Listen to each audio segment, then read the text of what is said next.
अस्सलामुअलैकुम, GTV news के साथ मैं हूं माजिद अली खान और मैं हूं गौहर इशरात। हेडलाइंस आपने जानी, बुलेटिन का आगाज करें और सबसे पहले आपको बताएं, कौमी असम्बली और सेनेट मेंबरान पर मुश्तमिल कौमी सलामती की पार्लिमानी कमेटी का इजलास आज होगा। ज़राए के मुताबिक अस्करी हुकाम की जानिब से कौमी सलामती के मौजूदा अमूर पर ब्रीफिंग दी जाएगी।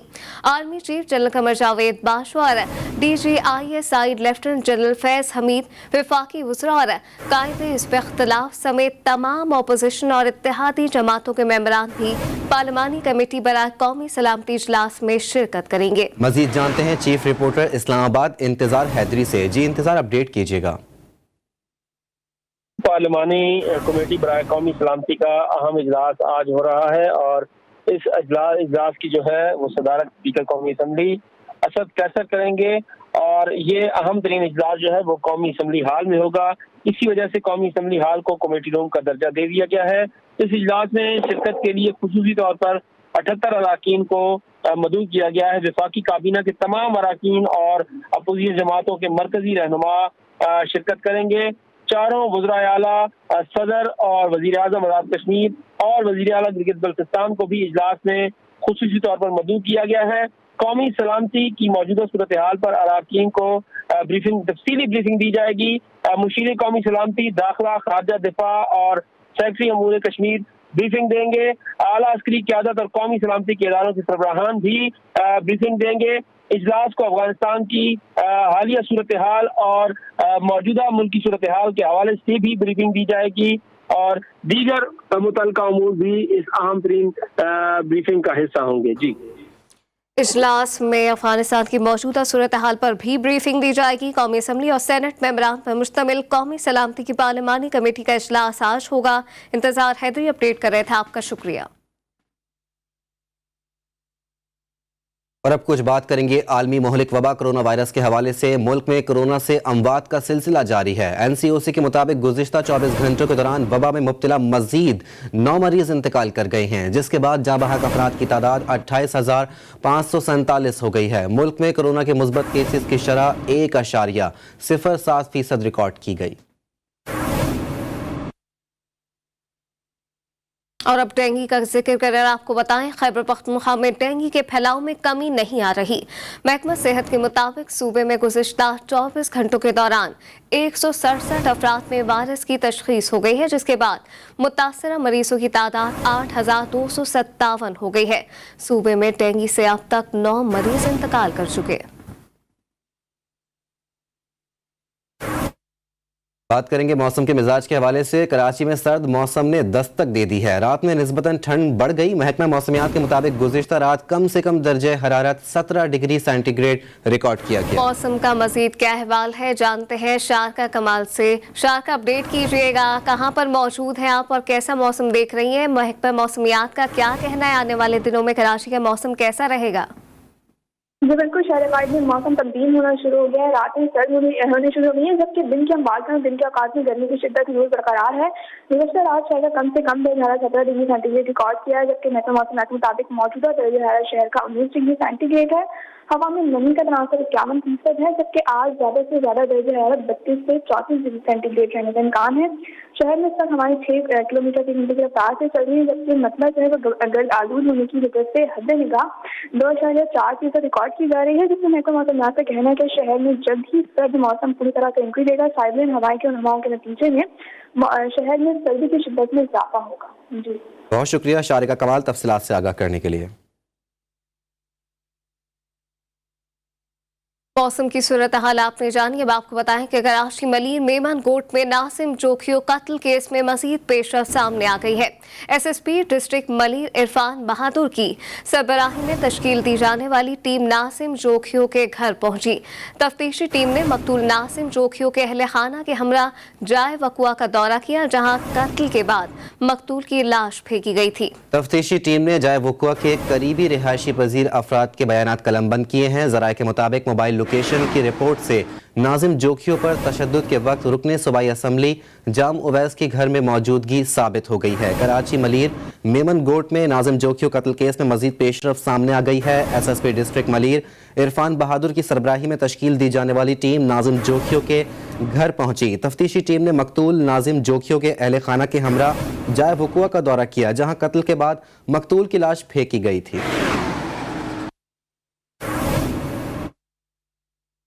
और अब कुछ बात करेंगे महंगाई के हवाले से। लाहौर का मजदूर तबका 2 वक्त की रोटी के हुसूल के लिए दर बदर की ठोकरें खाने पर मजबूर हो गया। दिहाड़ीदार मजदूर काम ना मिलने की वजह से मसाइल का शिकार हैं। इसी पर बात करते हैं वहीद गुज्जर से, जो इस वक्त मजदूरों के साथ ही मौजूद है।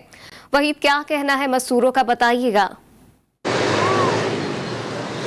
जी बिल्कुल, देखिए हुकूमत की जानिब से रिलीफ पैकेज से नावाकिफ़ ये मज़दूर जो हैं सुबह सवेरे अपनी पेट पालने के लिए 2 वक्त की रोटी के हसूल के लिए जो है लाहौर की बड़ी और मेन शहरों पर आ जाते हैं ताकि इनको कोई ले जाए और ये अपनी दिहाड़ी लगाकर 2 वक्त की बाइज़्ज़त तरीके से रोटी को खा सके। मगर हमने देखा कि अब यहाँ पर जब हम पहुँचे तो बहुत से ऐसे मज़दूर थे जिनको हुकूमत की जानिब से जो रिलीफ पैकेज जो गरीबों के लिए दिया गया उससे नावाकिफ़ थे। इनका सिर्फ ये कहना है कि इनको सिर्फ 2 वक्त की रोटी चाहिए ताकि ये अपने घर में जाकर बच्चों के साथ बाइज़्ज़त तरीके से रोटी को खा सके। कुछ मजदूर भी मौजूद हैं, हम इनसे बात करेंगे। जी सर, बताइएगा कितने कितने दिन आपको रोजगार दिहाड़ी नहीं मिलती? सर अज तकरीबन 6-7 दिन हो गए ने दिहाड़ी लग रही। ठीक है, घर की महंगाई बहुत है, घर का खर्चा नहीं पूरा हो रहा। ठीक है, कारोबार है ही कौन, खां से तो गुजारा किस तरह से कर रहे हो कि दिहाड़ी नहीं मिलती? वो अल्लाह ही है, सानू अल्लाह ही देने वाला है। मराहा हुकूमत प्रयास यही है कि हर चीज़ की महंगाई की तोड़े। ठीक है, गरीब बंदे को क्यों मारता है? ठीक है जी बिल्कुल, ये सूरत हाल जो आपने जाना, बहुत बड़ी तादाद में यहाँ पर मजदूर मौजूद हैं और लाहौर की अहम शाहराहों पर जो है ये इस वक्त मौजूद हैं। इनका ये कहना है कि महंगाई चूँकि जो बहुत ज़्यादा हो चुकी है, काम नहीं है। ये लोगों के लिए बेहतरीन और खूबसूरत बंगले और कोठियाँ बनाते तो हैं मगर अपने घर से सारी उम्र जो है ये महरूम रह जाते हैं क्योंकि महंगाई काफ़ी ज़्यादा है। चीनी के वाले से, अशिया खुर्दनोश के वाले से इनका कहना था कि बहुत ज़्यादा इनको प्रॉब्लम का सामना करना पड़ता है। महंगाई ने मजदूर तबके का कमर तोड़ के रख दी है। वहीद गुज्जर अपडेट कर रहे थे, बहुत शुक्रिया।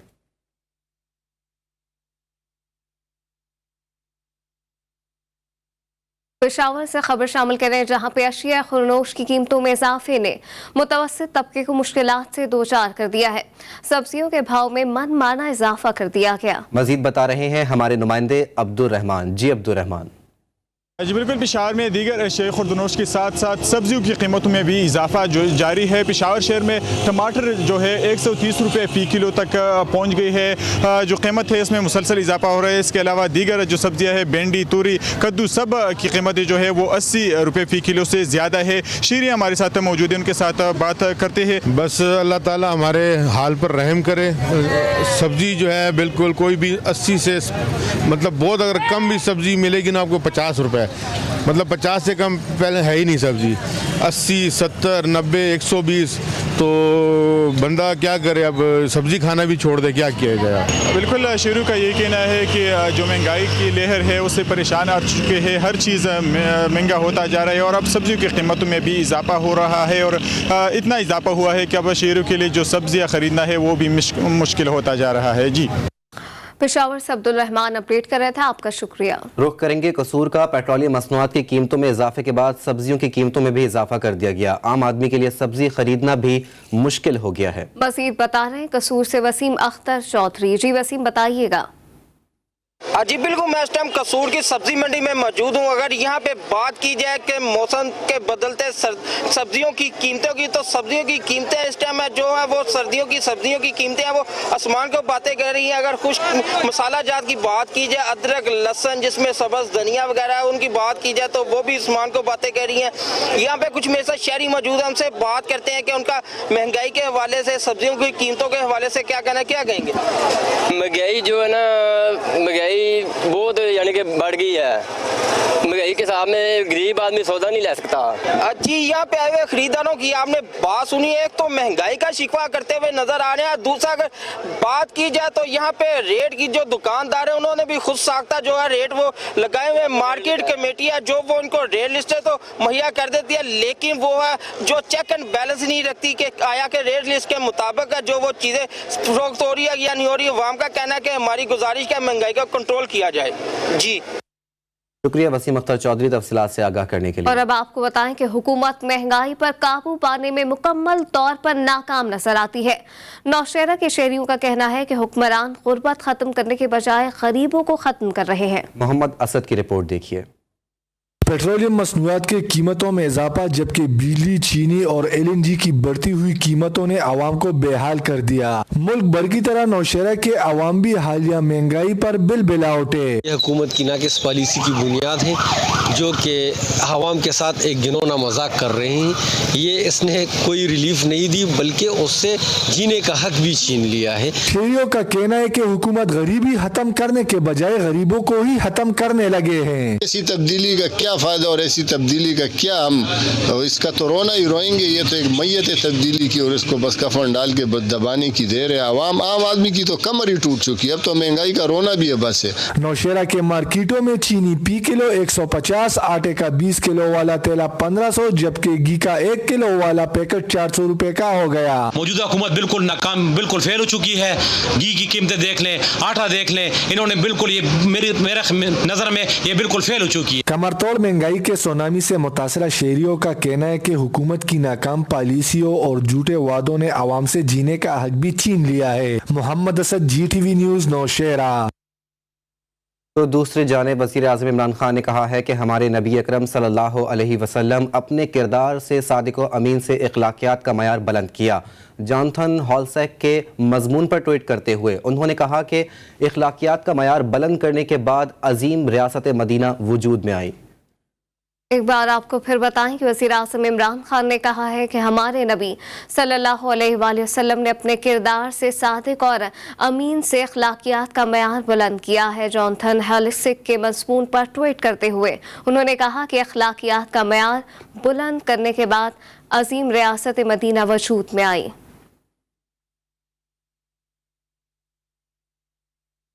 सेनेट का इजलास 2 दिन के वक्फे के बाद आज 4:30 बजे होगा। सेनेट सेक्रेटरीट ने सेनेट इजलास का 37 निकात पर मुश्तमिल एजेंडा जारी कर दिया है।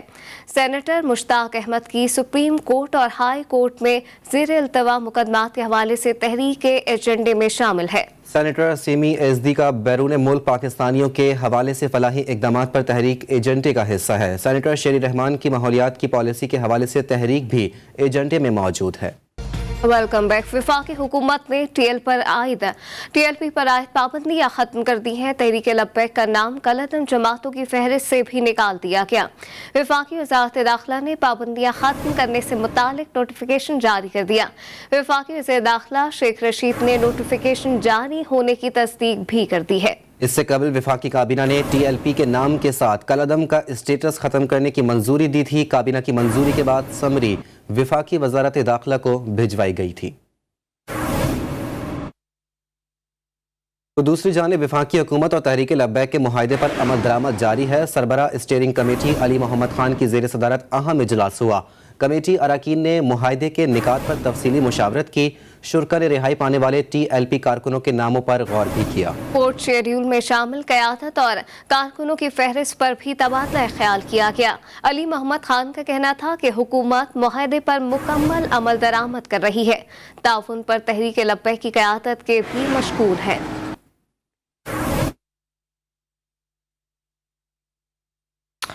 आगे बढ़कर आपको बताएं कि कराची के इलाके लियाकताबाद में तफरीही पार्क के अतराफ कचरे के ढेर लग गए हैं। गलासत और ताफुन से तफरीगाह की रौनक मान पड़ गई। मजीद बता रहे हैं वजीउद्दीन। जी वजी। बिल्कुल, देखिए इस वक्त मैं मौजूद हूँ लियाकताबाद सिंधी होटल के करीब और यहाँ पे हम देख रहे हैं कि कचरे का अंबार लगा हुआ है। दोनों साइड पे हम देख रहे हैं कि एक साइड पे जो है स्कूल है बना हुआ है, साथ साथ दूसरी ही तरफ जो है पार्क बना हुआ है। लोग जो यहाँ से गुजर रहे हैं, काफ़ी उनको जो है बदबू आती है। जो बच्चे यहाँ पे पढ़ रहे हैं आए दिन बताया जा रहा है कि वो जो है बीमार हो जाते हैं। पार्क में लोग वॉक करने नहीं आ सकते, एक्सरसाइज करने के नहीं आ सकते, क्योंकि बाहर बताते हैं लोग जो है इतना कचरे का अंबार है कि इतना ज़्यादा ताफुन फैलता है कि यहाँ से गुजरना जो है लोगों को मुश्किलात का सामना करना पड़ता है। लोगों ने जो है मुताल्लिका जो इदारे हैं वहाँ पे जो है दरख्वास्तें भी कई मरतबा दे चुके हैं, लेकिन अब तक बताया जा रहा है कि यहाँ से जो है कचरा नहीं उठाया जा रहा। लोगों से हमारी बात, लोगों का कहना है कि यहाँ पे कई ज़्यादा कचरा मौजूद था, फिर भी जो है कम हो गया, लेकिन अभी भी हम देख रहे हैं कि कई तादाद में जो यहाँ पे कचरा मौजूद पड़ा हुआ है, जिसके बायस जो लोग यहाँ पे अरीब करीब में रहते हैं उनमें जो है बीमारियाँ भी पैदा हो रही हैं और यहाँ से गुजरने वालों को जो है बिलखुसूस काफ़ी मुश्किलात का सामना करना पड़ता है। जी वजीउद्दीन अपडेट कर रहे थे, आपका शुक्रिया। पेट्रोलियम मसनूआत की कीमतों में इजाफे के असरात सामने आने लगे। गंदम की काश्त का सीजन शुरू हुआ तो मार्केट से DAP और यूरिया खाद गायब हो गई है। खानेवाल के किसान महंगे दामों खाद खरीदने पर मजबूर हो गए हैं। मजीद के अहवाल है, जानते हैं सईद अब्बास भट्टीज से। जी सईद, बताइएगा। जी बिल्कुल, मुल्क भर में रोज़ बरोज़ बढ़ती हुई महंगाई की वजह से जहां पर आम आदमी जो शदीद मुश्किलात का सामना कर रहा है, तो इस वक्त गंदम की काश्त का सीज़न शुरू हो चुका है। गंदम की काश्त के लिए डीजल भी महंगा हो चुका है। इसके साथ साथ अगर हम बात करें मेन चीज़ जो खाद है DAP खाद की, तो इस वक्त वो मार्केट में ब्लैक फरोख्त की जा रही है, जिसकी वजह से किसानों को शदीद मुश्किलात का सामना करना पड़ रहा है। अगर वो डबल कीमत उसकी वसूल की जा रही है, जिसकी वजह से आम जो काश्तकार हैं उनकी कुव्वत खरीद से चीज़ें बाहर होती जा रही हैं, इसलिए वो अपनी गंदम की फसल सही काश्त नहीं कर पा रहे। तो इस वक्त एक काश्तकार भी हमारे साथ मौजूद है। जी भाई, बताइएगा, आपको DAP खाद मिल रही है और किस रेट में मिल रही है, क्या कहते हैं, क्या कीमत उसकी मिल रही है? जी बिल्कुल, गंदम अगर हमें DAP खाद मिल भी रही है तो वो दुगनी कीमत में मिल रही है। पहली बात तो है कि हम दुकान पे जाते हैं तो मिलती नहीं है, अगर मिले तो फिर दुगनी कीमत में मिलेगी। उसके बाद अगर किसान कार्ड दिया गया तो हमें इसका क्या फ़ायदा, हम गंदम भी नहीं बीज सकेंगे, हमें खाद भी नहीं मिलेगी तो किसान कार्ड का हमें क्या फ़ायदा। बराए मेहरबानी वज़ीर आज़म साहब से हमारी अपील है कि वो इसके रेट डाउन करें और हमें कुछ रिलीफ दें। जी बिल्कुल, जैसा कि आपने काश्तकार की बात सुनी, उनका कहना है कि हर चीज़ की कीमतें डबल होती जा रही हैं। महंगाई का एक नया तूफान जो है वो आ चुका है, मार्केट से खाद भी गायब हो चुकी है, उसकी डबल कीमत वसूल करके उसको ब्लैक में बेचा जा रहा है। तो शहरी यही मुतालबा कर रहे हैं वज़ीर आज़म पाकिस्तान से कि मेहरबानी करें, चीज़ों की जो कीमतें हैं उनको कम करवाएं और प्राइस कंट्रोल जो मजिस्ट्रेट हैं उनको मुतहर्रिक करें, ताकि जो आम काश्तकार हैं या आम शहरी हैं उनको इस चीज़ का रिलीफ मिल सके और आम कीमतें जो हैं वो कम हो सकें। जी बहुत शुक्रिया सईद अब्बास भट्टी तफसीलात से आगाह करने के लिए। इस्लामाबाद से खबर शामिल करें, जहां पे नवाही इलाके 12 कहूं में वाफ्ता हुकाम की गफलत सामने आ गई है। रिहायशी मकानात के ऊपर से गुजरती हाई टेंशन तारों से मकीनों की मामलाती जिंदगी मुतासर हो रहे हैं। मजीद बता रहे हैं सौले अब्बासी। जी सौले। जी बिल्कुल, मैं इस वक्त वफाकी दारुल हुकूमत के नवाही इलाके बराकौ में मौजूद हूँ और यहाँ बराकौ में जो वापटा हुकाम की गफलत के बायस जो इलेक्ट्रिसिटी की केबल्स हैं, जो बिजली की तारें हैं, वो घरों के छतों के बिल्कुल साथ से गुजर रही हैं और जिसकी वजह से यहाँ के जो एहलियाने इलाका हैं उनके सरों पर ख़तरे की तलवार जो है वो हमेशा लटकती रहती है। यहाँ पर स्पेशली जब बारिश का मौसम हो, आंधी तूफ़ान का मौसम हो, तो तारें हैं वो कई दफ़ा ऐसा भी हुआ है कि घरों के साथ आके लगती हैं, जिससे शॉर्ट सर्किट का बेशतर औकात जो ख़तरा मौजूद रहता है। साथ ही साथ यहाँ के एलाने इलाका है जो उनका ये कहना है कि हुकूमत और वापटा हुकाम को चाहिए कि ये जो तारें नंगी हैं, कम अज़ कम इनको अगर सेफ्टी मैयर के तहत इनको अगर किसी चीज़ से कवर कर दिया जाए तब भी ये ख़तरा किसी हद तक कम हो सकता है। लेकिन वापटा हुकाम ना तो तारों को कवर करने के लिए और ना ही इनके दूसरे किसी सदेबाब के लिए कोशा हैं। हुकूमत से ये मुतालबा कर रहे हैं कि शहरी के इनकी जो ये तारों की वजह से जो इतनी इनकी जानों को ख़तरा लायक है, किसी भी वक्त ये किसी हादसे का सबब बन सकती हैं। तो ये हुकूमत से मुतालबा करते हैं कि जल्द अज जल्द इस मसले के सदेबाब के लिए वापटा हुकाम कोई ना कोई हल तलाश करें। खेलों के मैदान से खबर शामिल कर आपको बताएं, शाहीनों की ऐसी ऊंची उड़ान हो गई पूरी दुनिया हैरान। आलमी T20 कप के अपने आखिरी मैच में भी ग्रीन शर्ट्स फतेहयाब हो गए। कौमी टीम ने मेगा इवेंट की वाहिद नाकाबिले शिकस्त टीम होने का एजाज अपने नाम कर लिया। तफसीलात जानिए इस रिपोर्ट में। आलमी कप में शाहीन अपने आखिरी ग्रुप मैच में भी फतेहयाब, मेगा इवेंट की वाहिद नाकाबिले शिकस्त टीम बनने का एजाज कौमी टीम के नाम।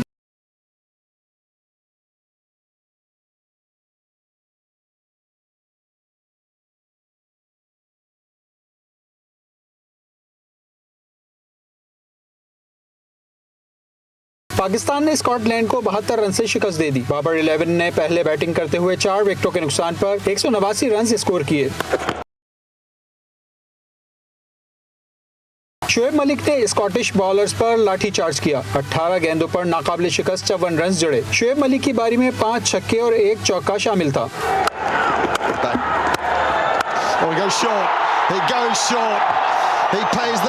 कप्तान बाबर आजम ने भी कायदाना इनिंग्स खेली। 47 गेंदों पर 3 छक्कों और 5 चौकों की मदद से 66 रन स्कोर किए।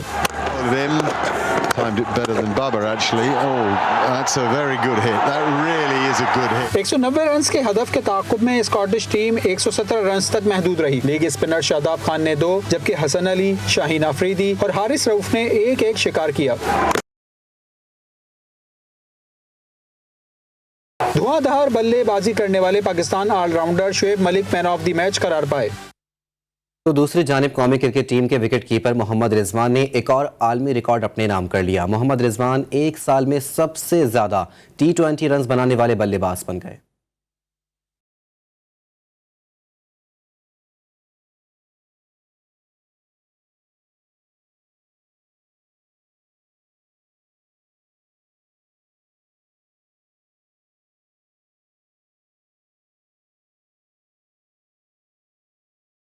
अगर मकर का चक्कर अब हुआ खत्म, भारत वर्ल्ड कप के सेमीफाइनल की दौड़ से बाहर हो गया। न्यूजीलैंड ने अफगानिस्तान को 8 विकेटों से हराकर सेमीफाइनल के लिए क्वालिफाई कर लिया है। नाकाबिले शिकस्त टीम पाकिस्तान पहले ही सेमीफाइनल के लिए क्वालिफाई कर चुकी। शिकस्त के साथ ही अफगान टीम का आलमी कप में सफर भी अख्तिताम पसीर हो गया। भारत वर्ल्ड कप के सेमीफाइनल की दौड़ से बाहर हो गया है। न्यूजीलैंड ने अफगानिस्तान को 8 विकेटों से हराकर सेमीफाइनल के लिए क्वालिफाई किया। नाकाबिले शिकस्त टीम पाकिस्तान पहले ही सेमीफाइनल के लिए क्वालिफाई कर चुकी है। शिकस्त के साथ ही अफगान टीम का आलमी कप में सफर भी इख्तिताम पजीर हो गया।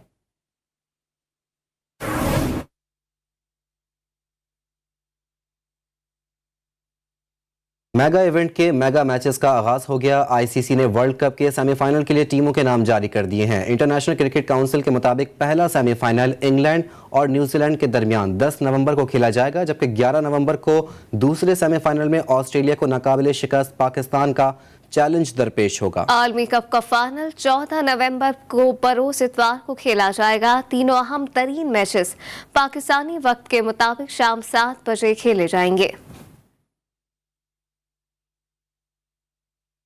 आगे बढ़कर आपको बताएं, ईरानी फौज ने बड़े पैमाने पर फौजी मशकें शुरू कर दी हैं।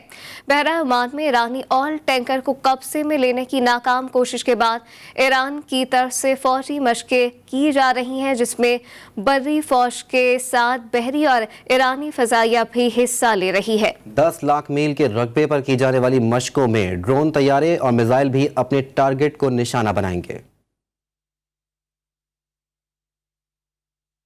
इसी के साथ न्यूज़ बुलेटिन से फिल वक्त इतना ही। एक ब्रेक के बाद हाजिर होंगे हेडलाइंस के साथ।